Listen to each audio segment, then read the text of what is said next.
भगवान शंकर शिव के मस्तक पर, पिंडी पर, शिवलिंग पर धतूरा पहली बार चढ़ाया गया वो फुलेरा दूज का दिन था। इसलिए शिव महापुराण की कथा कहती है जिस दिन कोई मुहूर्त नहीं हो, कोई काम नहीं हो, उस दिन केवल फुलेरा दूज के दिन आप किसी भी दुकान का, व्यापार का, व्यवसाय का, जन्म का, आदि का कोई भी मुहूर्त कर लो, वो कभी ठप नहीं हो सकता, वो बढ़कर ही चलेगा। सारी जिंदगी के कांटे निकल जाते हैं, सारी जिंदगी के कांटे समाप्त हो जाते हैं फुलेरा दूज।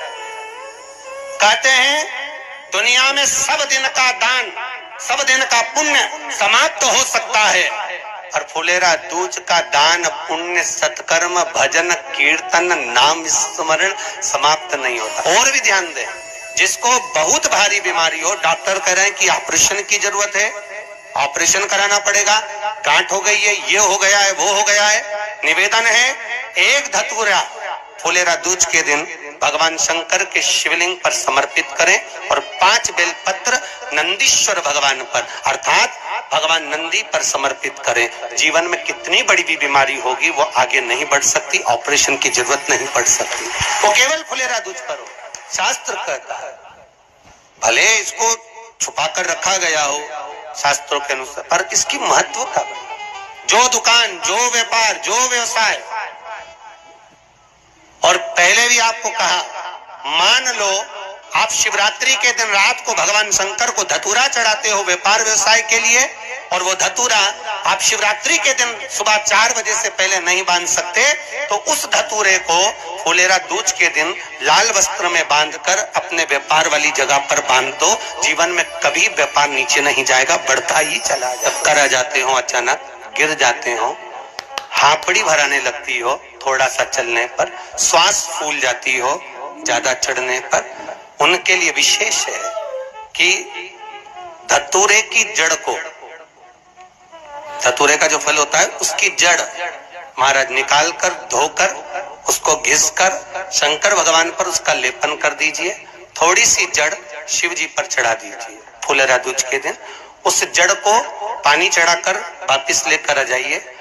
जो मिर्गी का मरीज होता है, जिसको दमे की शिकायत होती है, श्वास की होती है, चलने में हापड़ी भरा जाती हो, फुलेरा दूज के दिन दोपहर के समय पर उसको वो जड़ केवल 3 या 4 बार सुगंध में सुंगा दी जाती है, तो मिर्गी की बीमारी समाप्त हो जाती है, और जिसको दमा श्वास फूलता है उसको भी आराम लग जाता है। फुलेरा दूज के दिन उसके लिए नित्य आनंद का सुख दे जाती है। विशेष आज आपके मन में कोई मनोरथ बड़ा है, कोई कामना बड़ी है, और बाबा से आपने विनती करी कि मेरा ये कार्य अटक रहा है, आप पूरा करोगे, मुझे विश्वास है। 108 चावल के दाने चढ़ाना है। आपने चंदन लगाया, हाथ की हथेली पर 108 चावल के दाने जो घर से गिनकर लेकर गए हो उसको हथेली में रखा। एक चावल का दाना नहीं चढ़ाया, हथेली में रखकर जो विशेष कामना 108 अक्षत के दाने हाथ में हो, और आपकी कामना कर कर जिस कार्य के लिए आपने बाबा को आज स्पर्श किया है, हाथ में लेकर जहां आपने चंदन लगाया है उसी जगह पर हथेली से बाबा को चंदन वाले स्थान पर उस 108 चावल के दाने को रख देना चाहिए, छोड़ देना चाहिए, या लगा देना चाहिए। और प्रयास करना, अगर दुख है तो एक धतूरा समर्पित कर कर 1 लोटा पानी अवश्य समर्पित कर। उनके लिए भी कहूंगा जिनको शरीर में दाद हो जाती है, खाज हो जाती है, या खुजलियों का क्रम हो जाता है, उनके लिए भी महाराज धतूरे का पानी, धतूरा 1 लोटे में डाल दो, पानी रख दो उसमें, उसके अंदर थोड़ा सा चंदन डालकर वो पानी शिव जी को समर्पित कर दो। वही पानी को लेकर आ जाइए और कुछ देर तक शरीर में लगाकर बैठ जाइए महाराज। वो केवल फुलेरा दूज का है महाराज, उसको शरीर में लगाकर थोड़ी देर बैठ जाइए, 15-20 मिनट तक। शरीर के अंतर्गत कोई वस्त्र ना हो, उस वस्त्र को उतार कर उसको लगाकर बैठ जाओ। 2.5 से 3 महीने में दांत खाज किसी भी चर्म रोग होगा वो धीरे धीरे समाप्ति की ओर हो जाएगा महाराज। फुलेरा दूज का महत्व, माता अंजना के गर्भ से जो हनुमान जी प्रकट हुए थे वो 6 भाई। पहले नंबर पर हनुमान, दूसरे गतिमान, केतुमान, रतिमान, मतिमान, व्रतिमान, ऐसे हनुमान जी महाराज 6 भाई हैं सबके। कितने भाई हैं? 6। हनुमान उसमें सबसे बड़े हैं, उसके बाद में फिर गतिमान, फिर रतिमान, फिर मतिमान, 6।